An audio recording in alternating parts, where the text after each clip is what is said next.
back, everybody. Welcome to New Day Northwest. This past September, Dan Savage, the syndicated columnist and author, and his partner Terry created a video and then a movement in support of gay youth across the country. They did so in reaction to the suicides of several teenagers who were being bullied for being gay or being perceived as gay. The video project, entitled It Gets Better, is intended to help young people see a ray of hope, a way to believe that there is a positive future for them. Dan and Terry wanted them to know it gets better. Here's a clip from their video. I was picked on mercilessly in school. People were really cruel to me. I was bullied a lot, beat up, thrown against walls and lockers and windows, stuffed into bathroom stalls. People in my car, people scratched my car, broke my windows.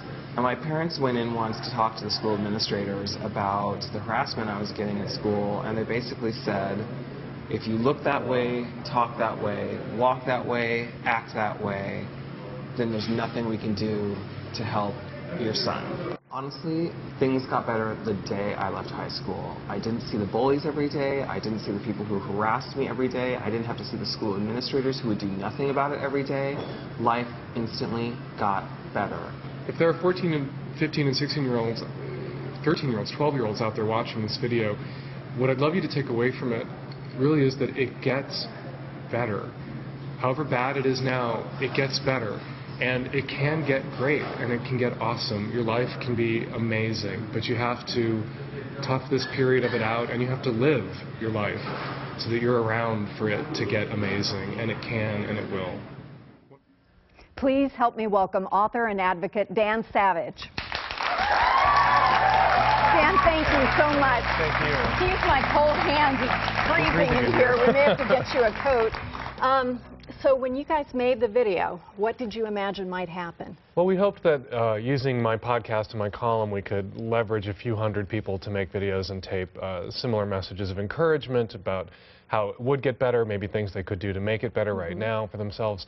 We had no idea that it would take off and touch people the way it has. Well, it certainly has, and you've had, what, like 5,000 user-made videos, and celebrities, the president, all kinds of people who've contributed. Prime Minister of Great Britain made one this week, and there's more than 25 million views now of the videos on the website. That is amazing.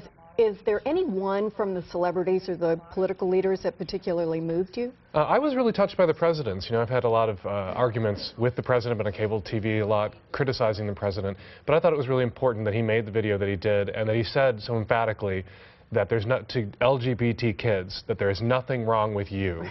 And by implication, what he's saying is there's something wrong with the people who are telling you that there's something wrong with you.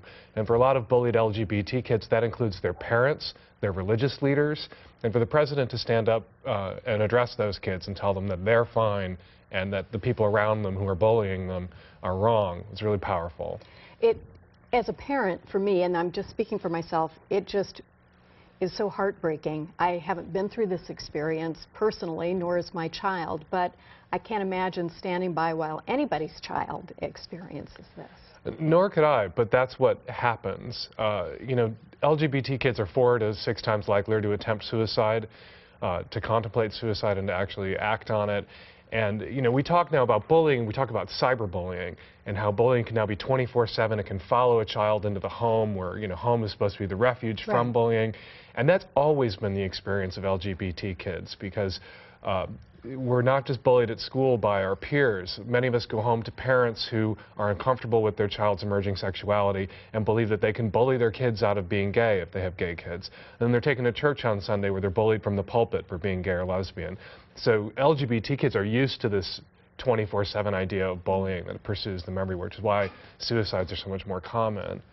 I'm almost speechless from hearing this, because I experienced this through friends growing up. It wasn't personal, it was something that I watched with them, and it hurts so much just to watch it. I can't imagine what it's like to experience it, and the fact that we haven't come farther in all of this, the 150 years since I was in high school is really pretty shocking. There's a clip that got a ton of attention from a councilman in Texas, which is where I grew up, and I want you to take a quick listen to this. I know what it's like to be bullied and teased every single day. And I know that it may seem like there is no chance of happiness left. but I promise you there is a world full of acceptance and love. Let's try again. Do we have the videotape? Let's talk about it instead. I'm sorry we don't have this, but the councilman in Texas, Joel Burns, who is standing up in a place where perhaps the environment's not very friendly for it, had what to say? Tell me. Well, Joel Burns is a city councilman in Fort Worth, which just recently had a really homophobic raid on a gay bar, and so they have issues of institutional homophobia in the city that he helps run. And he talked about his experience growing up and a suicide attempt that he made. He refers to it very opaquely, but clearly he attempted suicide. And he reaches out to other kids who may be having the bottle in their hands or the rope in the hands or the gun in the hands, and reassures them that, you know, if it got better for him, and, you know, his dad was a cowboy and he's from a very religious, very conservative family and very religious conservative part of the state of Texas, which is a very religious conservative place. And if it got better for him, it can get better for anybody who's gay or lesbian or bi or trans. And that's really the message these kids need to hear. You know, when a 13, 14, 15-year-old gay kid takes his life, what he's saying is he can't picture a future with enough joy in it to compensate for the pain he's in now. Right. And really that's what the project has been about, is adult gay, lesbian, bi, trans people sharing their lives, not just their stories of bullying. The kids who are being bullied, they know what it's like to be bullied, but sharing their successes and their joys and their families, even reconciling with families who may have been homophobic when they were children, with these kids who need to see that there's a future for them. Well, and that's perhaps the best use of social media that I've seen in years, to create a community that says high school can be very Lord of the Flies for anybody, and if you're different, then especially so. And you don't know when you're a teenager that things will ever be any different than they are right now. True. And the deal for gays and lesbians has always been, culturally, until you're 18, you're ours to torture. At church and at school and at home even. And once you're 18, you can come out, you can go to college, you can do what you want, except talk to the kids we're currently torturing, except talk to young gay people who are in pain right now. And what the project does is it really says we're not going to play by the old rules anymore, which were enforced by accusations of pedophilia and trying to recruit children. Adult gays and lesbians weren't allowed to reach out to gay and lesbian kids who were suffering because we'd be accused of trying to seduce them into the gay lifestyle. And what the project does is says we're not going to play by those own rules anymore. We're going to reach out and talk to these kids whether you want us to or not. Tell me about the Trevor Project. The Trevor Project is an online and on-the-phone hotline for gay or lesbian, bi or trans kids who may be contemplating suicide. And they do tremendous work. And one of the things that's been so gratifying about the It Gets Better project is we don't need any money. It's a YouTube channel that's free. It's people acting on their own. That's free. It's my email inbox, which is free. I love technology. I do too. And we've been able to leverage really the cultural moment that the It Gets Better project created to the benefit of the Trevor Project, which does the real work in the trenches in the moment for gay and lesbian kids who may be thinking about suicide. We've raised tens of thousands of dollars. Not for us. There's no us. There's just me and my husband and a YouTube account. Raised tens of thousands of dollars for Trevor to help them do the work that they do, saving lives. Well, it does get better. It can get better, and I think we're all obligated to be a part of that. So thank you very much. Thank you so much. I appreciate what you're doing. I appreciate it very much.